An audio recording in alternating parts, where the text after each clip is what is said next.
Shri R V Babu ചേരുകയാണ് ഈ വിഷയത്തോട് പ്രതികരിക്കാൻ. ശ്രീ ആർ വി ബാബു, ഇനി അത്രയും കൂടെ ഉദ്ദേശത്തോടു കൂടി ശബരിമലയെ വിടാതെ പിണറായി സർക്കാർ ഇങ്ങനെ തുറന്നുകൊണ്ടേയിരിക്കുകയാണ്. ഇനി ഭക്തരെ സംബന്ധിച്ചിടത്തോളം, ഭക്തർക്കൊപ്പം അടിയുറച്ച് നിൽക്കുന്ന നമ്മളെല്ലാവരെയും സംബന്ധിച്ചിടത്തോളം ഒരേ ഒരു പ്രതീക്ഷ കേന്ദ്ര സർക്കാരിൽ തന്നെയാണ്. ഏത് രീതിയിലുള്ള ഒരു ഇടപെടൽ ഉണ്ടായാൽ മാത്രമേ ഇപ്പോഴുള്ള ഈ ഒരു ഗൂഢ ഉദ്ദേശം, പിണറായി സർക്കാരിൻ്റെ ഗൂഢ ഉദ്ദേശത്തിന് കൃത്യമായി തന്നെ ഒരു മറുപടിയോ അല്ലെങ്കിൽ അതിൽ ഒരു കൃത്യമായൊരു ജാഗ്രതയോ പുലർത്താൻ സാധിക്കുകയുള്ളൂ? ഒരു കാര്യം നമ്മൾ മനസ്സിലാക്കേണ്ടത്, ഈ ക്ഷേത്ര വിഷയം എന്നുള്ളത് നമ്മുടെ ഈ കേന്ദ്ര സർക്കാരിനും അതേപോലെ സംസ്ഥാന സർക്കാരിനും ഒരുപോലെ ആക്സസ് ഉള്ള ഒരു വിഷയമാണ്. കേന്ദ്ര സർക്കാരിനും നിയമനിർമ്മാണം നടത്താം, സംസ്ഥാന സർക്കാരിന് ആ വിഷയത്തിൽ ഒരു നിയമം നടത്താം. കേന്ദ്ര സർക്കാർ നിയമനിർമ്മാണം നടത്തിയാൽ പിന്നെ സംസ്ഥാന സർക്കാരിന്റെ നിയമത്തിൽ പ്രാബല്യമില്ല. കേന്ദ്രത്തിന്റെ നിയമമായിരിക്കും ആത്യന്തികമായിട്ട് വരിക. അപ്പൊ അതുകൊണ്ട് കേന്ദ്ര സർക്കാർ ഈ ക്ഷേത്ര വിഷയങ്ങൾ മുഴുവൻ ഭാരതത്തെയും സംബന്ധിക്കുന്ന തരത്തിലുള്ള ഒരു നിയമനിർമ്മാണം അനിവാര്യമാക്കുന്ന തരത്തിലേക്കാണ് കാര്യങ്ങൾ പോകുന്നത്. ഓരോ സംസ്ഥാനത്തും ക്ഷേത്രങ്ങളുമായി ബന്ധപ്പെട്ട അത്തരം ഒരുപാട് വിവാദങ്ങളുണ്ട്. ക്ഷേത്രങ്ങളുടെ സ്വത്തുക്കൾ അന്യാധീനപ്പെടുന്നത്, ക്ഷേത്രങ്ങളിൽ അഴിമതി, കൊള്ള ഒക്കെ നടത്തുന്നത് സർക്കാരിന്റെ നേതൃത്വത്തിൽ നടക്കുന്ന അതാത് സംസ്ഥാനത്ത്, തമിഴ്നാട്ടിലാണെങ്കിൽ DMK സർക്കാരാണ്, അതേപോലെ കേരളത്തിൽ പിണറായിയുടെ സർക്കാരാണ്.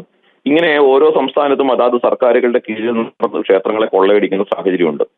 ഇതെല്ലാം കൂടി കണക്കിലെടുത്തിട്ട് വിശ്വാസികളാണ് ക്ഷേത്രം ഭരിക്കേണ്ടത് എന്നാണ് ആത്യന്തികമായിട്ട് ഞങ്ങളുടെ അഭിപ്രായം, സർക്കാരുകളല്ല. അപ്പോ വിശ്വാസികൾക്ക് ഭരണം നടത്താൻ സാധിക്കുന്ന തരത്തില് ഒരു മതേതര ഗവൺമെന്റ് ഭരിക്കുന്ന നാട്ടിൽ എല്ലാ ആരാധനാലയങ്ങളും അതാത് വിശ്വാസികൾക്ക് ഭരിക്കാൻ സ്വാതന്ത്ര്യം ഉണ്ടാവണം. ഭരണഘടന അത് ഉറപ്പ് നൽകുന്നുണ്ട്.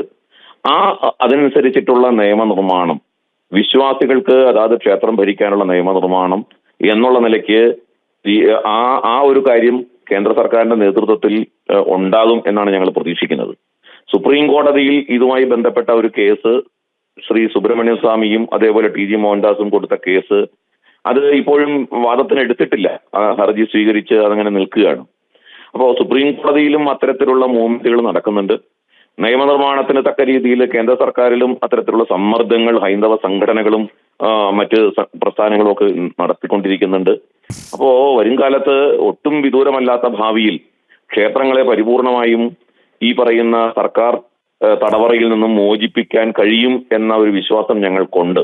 ആ രീതിയിലുള്ള ശക്തമായ സമ്മർദ്ദം കേന്ദ്ര സർക്കാരിൽ അടക്കം ഞങ്ങൾ ചെലുത്തിക്കൊണ്ടിരിക്കുന്നുണ്ട്. അതിന്റെ അടിസ്ഥാനത്തിലാണ് ഇത്തരം പ്രസ്താവനകളൊക്കെ വന്നുകൊണ്ടിരിക്കുന്നത്. ഇതിൽ ഏറ്റവും പ്രധാനപ്പെട്ട കാര്യം ശ്രീ ആർ വി ബാബു, ഇന്നലെ കേന്ദ്രമന്ത്രി സുരേഷ് ഗോപിയുടെ വാക്കുകളാണ്. അദ്ദേഹം പറഞ്ഞപ്പോൾ കൃത്യമായി തന്നെ ചൂണ്ടിക്കാണിച്ചൊരു കാര്യം, ഈ ഓപ്പറേഷൻ സിന്ദൂറിൻ്റെ വലിയ വിജയം, രാജ്യത്തിന് അഭിമാനകരമായൊരു വിജയത്തിന് ശേഷം, സൈന്യം നൽകിയ കേന്ദ്ര സർക്കാരിൻ്റെ ഇച്ഛാശക്തിയുടെ ബലത്തിൽ കിട്ടിയ ആ വിജയത്തിന് ശേഷം ഏകീകൃത സിവിൽ കോഡ് വരുമെന്ന് അന്ന് കേന്ദ്ര ആഭ്യന്തരമന്ത്രി അമിത്ഷാ കൂടി വ്യക്തമാക്കിയിരുന്നു. അപ്പോൾ അതിന് അനുബന്ധമായിട്ടുള്ളൊരു പരാമർശമാണ് കേന്ദ്രമന്ത്രി കൂടിയായ സുരേഷ് ഗോപി നൽകിയത്.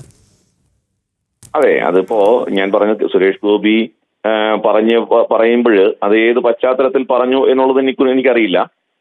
അദ്ദേഹം ഒരുപക്ഷെ കേന്ദ്ര സർക്കാരുമായിട്ട് സംസാരിച്ചതിനോ അല്ലെങ്കിൽ അദ്ദേഹത്തിന് നൽകി കിട്ടിയ ഒരു ഉറപ്പിന്റെ അടിസ്ഥാനത്തിലോ ആയിരിക്കണം അദ്ദേഹം പറഞ്ഞിട്ടുണ്ടാവുക.